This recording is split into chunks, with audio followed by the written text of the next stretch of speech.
Hello guys, तो आज हम बात करने जा रहे हैं सेल्स ऑफ गुड एक्ट 1930 के बारे में, जो कि लीगल एस्पेक्ट ऑफ बिजनेस का एक पार्ट है। सो वीडियो को शुरू करने से पहले एक रिक्वेस्ट है, प्लीज चैनल को सब्सक्राइब कर दो, वीडियो को लाइक कर दो एंड कमेंट एंड शेयर करना मत भूलना। So let's start. तो देखो, ये एक्ट होता क्या है, सबसे पहले हम ये पढ़ेंगे। सेल ऑफ गुड्स एक्ट एक ऐसा एक्ट है जो कि सेल को, सामान की सेल को डिफाइन करने के लिए, अमेंड करने के लिए कुछ रूल्स एंड रेगुलेशंस देता है। ये जो एक्ट है, ये 1 जुलाई 1930 को इन्फोर्स हुआ था। It came into force on 1 जुलाई 1930। तो ये जो सेल ऑफ गुड्स एक्ट है, ये हमारे सिर्फ और सिर्फ मूवेबल प्रॉपर्टीज में डील करता है। It is not for sale of immovable properties. ये इमूवेबल प्रॉपर्टीज के लिए नहीं है, जैसे कि लैंड हो गई, शॉप हो गई, होम हो गया, एटसेट्रा। ठीक है। और जब सेल ऑफ गुड्स एक्ट नहीं था, तब ये जितनी भी चीजें थी ना, सेल ऑफ प्रोडक्ट से लेकर के रिलेटेड, ये हमारी इंडियन कॉन्ट्रैक्ट एक्ट के अंडर ही आती थी। तो इस कॉन्ट्रैक्ट के बारे में आगे पढ़ने से पहले हमें कुछ टर्मिनोलॉजी समझनी होगी, इसकी क्या होती है। बेसिक टर्मिनोलॉजी से शुरुआत करते हैं। तो देखो, सबसे पहले आता है बायर। कौन होता है? पर्सन हु परचेज और बाय द गुड्स। इंसान जो कि सामान खरीद रहा है, वो हमारा बायर होता है।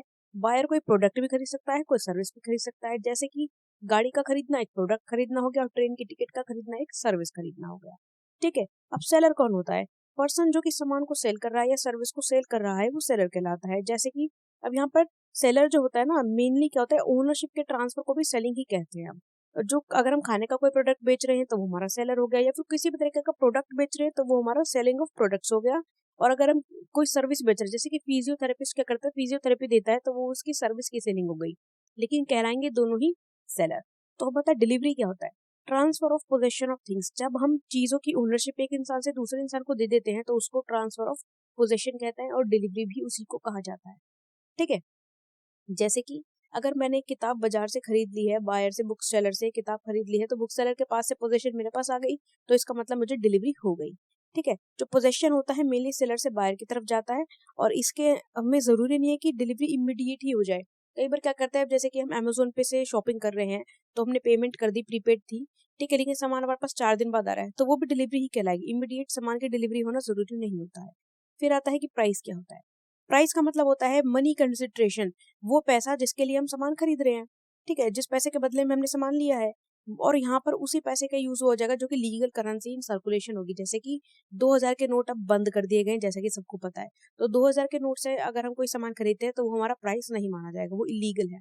जो हमारा कॉन्ट्रैक्ट होता है, बिना सेलिंग के, बिना कॉन्ट्रैक्ट सेलिंग के जो भी हम कर रहे हैं, वो सारा वॉइड हो जाएगा। एक प्रॉपर कंसिडरेशन से ही हमारा एक वैलिड कॉन्ट्रैक्ट बनता है, जैसे कि हम पहले भी कॉन्ट्रैक्ट के बारे में पढ़ चुके थे। तो अब गुड्स क्या होते हैं? गुड्स मीन्स वो चीज जो कि हमारी मूवेबल प्रॉपर्टी के अंदर आती है, सिवाय किसी भी खेत की चीज के रिलेटेड, जैसे क्रॉप हो गया, या कि खेत जो कि किसी लैंड से जुड़ा हुआ है, कोई भी सर्विसेज वो हमारी गुड्स के अंदर नहीं आती है। ठीक है। बाकी गुड्स के अंदर क्या क्या जाता है हमारा? कुछ भी, कोई भी खाने की चीज हो गई, कोई भी पहनने की चीज हो गई, सब कुछ चीज हमारे गुड्स में आते हैं, सिवाय land and shares and debentures, इन सब चीजों को छोड़ करके। ठीक है। अब हमारा एग्रीमेंट टू सेल क्या कहता है? जब हम गुड्स को at a time position transfer नहीं करते, बल्कि एक फ्यूचर डेट पे डिसाइड करते हैं कि हमारी जो प्रॉपर्टी हमें इस दिन ट्रांसफर होगी, तो उसको हम एग्रीमेंट टू सेल कहते हैं। जैसे कि हमने एक जमीन खरीदी थी 10 दिसंबर 2023 को, लेकिन हम लोगों ने, मिलेगी कब हमें, उसके रजिस्ट्री के पेपर्स कब मिलेंगे, ओनरशिप कब मिलेगी, 3 महीने बाद। तो इसके लिए जो हमने पेपर डिसाइड किया है, बनाया है, वो हमारा एग्रीमेंट टू सेल कहलाता है। अब डॉक्यूमेंट ऑफ द टाइटल क्या होता है? डॉक्यूमेंट ऑफ द टाइटल उस पोजेशन का प्रूफ होता है। अगर हम इस घर में रह रहे हैं, सपोज हम किसी घर में रह रहे हैं, और कल को कोई आके कह जाए, भाई ये घर तुम्हारा है, क्या प्रूफ है तुम्हारे पास इसका, तो वो जो हमारा जो डॉक्यूमेंट है ना, जो कि हमें पोजेशन का प्रूफ देता है, वही हमारा डॉक्यूमेंट ऑफ द टाइटल कहलाता है। और वो जो डॉक्यूमेंट ऑफ टाइटल है, वो हमें सेलर से मिलता है, या फिर जिसने हमको सामान डिलीवर करा है उससे मिलता है। जैसे ऑनलाइन शॉपिंग करते हैं, तो बिल कौन लेकर आता है सामान का? जो डिलीवरी एजेंट है, वही तो लेकर आता है ना। और ये जो डॉक्यूमेंट ऑफ टाइटल है, ये किसी भी तरह का हो सकता है। ये बिल ऑफ लैंडिंग हो सकती है, डॉक का वारंट हो सकता है, रेलवे रिसिप्ट हो सकती है, ट्रांसपोर्ट की रिसिप्ट भी हो सकती है, या फिर हमारी डिलीवरी ऑफ ऑर्डर का डॉक्यूमेंट भी हो सकता है। अब हम बात करते हैं कि प्रॉपर्टी क्या होती है। कोई भी चीज जिसकी हमारे पास ओनरशिप है, वो हमारी प्रॉपर्टी हो जाएगी। अगर मेरे पास एक बैग भी है, और मेरे पास प्रूफ है कि हाँ, ये बैग मेरा है, तो वो मेरी प्रॉपर्टी है। जिस भी चीज पे मेरा अधिकार है, वो मेरी प्रॉपर्टी कहलाएगा। अब यहाँ पे जनरल प्रॉपर्टी क्या होती है? We own the ownership and have possession. हमारे पास ओनरशिप है और हमारे पास वो सामान भी है। लेकिन स्पेशल प्रॉपर्टी क्या होती है? कि हम लोगों ने उसका पोजेशन ट्रांसफर नहीं करा, बट स्टिल हमारे पास उसकी ओनरशिप है। जैसे कि हम क्या कहते हैं, कई बार गोल्ड लोन ले लेते हैं, तो क्या होता है, अपना सोने का सामान गिरवी दे आते हैं और पैसा ले आते हैं। अब बेशक हमारे पास वो गोल्ड का जो सामान है वो नहीं है, लेकिन स्टिल बैंक उसका कुछ नहीं कर सकता। क्यों? क्योंकि उसके पास उसकी ओनरशिप नहीं है, सिर्फ और सिर्फ पोजेशन है। ठीक है, ओनर उस ज्वेलरी के अभी भी हम ही है। अब वैलिड सेल के एसेंशियल्स क्या होते हैं? देखो, वैलिड सेल के एसेंशियल में सबसे पहला पार्ट हमारा आता है कि टू पार्टीज। सेल जो होती है हमेशा दो पार्टीज के बीच में ही होती है, एक बायर होता है, एक सेलर होता है। सेकंड, गुड्स क्या होते हैं? गुड्स हमारे सामान होता है जो कि हम खरीद या बेच रहे हैं। ट्रांसफर ऑफ प्रॉपर्टी क्या होता है? ट्रांसफर ऑफ प्रॉपर्टी ही भी होना कंपलसरी होता है। जब तक हम अपनी ओनरशिप को ट्रांसफर नहीं करेंगे तब तक सेल कंप्लीट नहीं होगी। कंसिडरेशन, जब तक हम अपनी कुछ चीज खरीदने बेचने के लिए पैसे नहीं देंगे तो वो भी वैलिड सेल्स नहीं कहलाएगी। एलिमेंट ऑफ कॉन्ट्रैक्ट, कॉन्ट्रैक्ट के जितने भी एलिमेंट होते हैं सारे पूरे होने चाहिए। अगर कोई भी कॉन्ट्रैक्ट का एलिमेंट छूट जाता है तो हमारा कॉन्ट्रैक्ट वॉइड हो जाएगा। Form of contract of sale, contract of sale की एक खास बात है कि इसमें कोई भी पर्टिकुलर फॉर्म नहीं है कि ये लिख के देना है या बोल के देना है, कैसे भी हम सेल कर सकते हैं या बाय कर सकते हैं, कोई पर्टिकुलर फॉर्म नहीं है। फिर डिलीवरी ऑफ गुड्स क्या कहलाता है? कोई भी सामान की डिलीवरी होगी नहीं जब तक, तब तक वो सेल कंप्लीट नहीं होगी।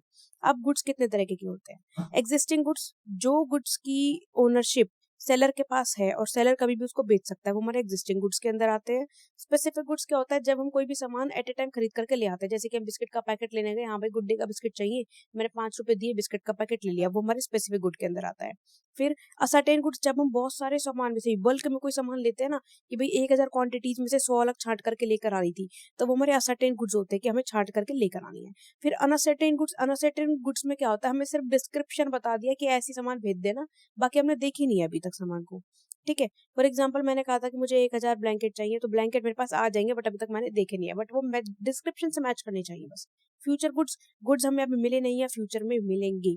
कंटिंजेंट गुड्स, कंटिंजेंट गुड्स वो गुड्स होते हैं जिनका आना या ना आना एक सर्टेन इवेंट पर डिपेंड करता है। फॉर एग्जाम्पल, ए ने कुछ सामान खरीदा था बी से, एंड बी ने उसको बोला था कि भाई अगर वहां से वो ट्रेन आ जाएगी, सामान सही सलामत आ जाएगा तो दे दूंगा। तो अब डिपेंड करता है कि ट्रेन कब तक आएगी, तब उसको सामान मिलेगा। अब लास्ट पॉइंट आता है method of pricing of goods, की गुड्स का प्राइस कैसे डिसाइड किया जाएगा। मेथड 1 होता है कि जो भी कॉन्ट्रैक्ट का अमाउंट, जो भी अमाउंट हमने लिख दिया है कि भाई हमें 100 रुपए की चीज देनी है कॉन्ट्रैक्ट में, तो वो चीज 100 रुपए की ही बेची जाएगी, तो वो स्पेसिफाइड कॉन्ट्रैक्ट कहलाता है। फिर मेथड 2 होता है जो भी प्राइस मार्केट में प्रिवेल कर रहा है वैलिड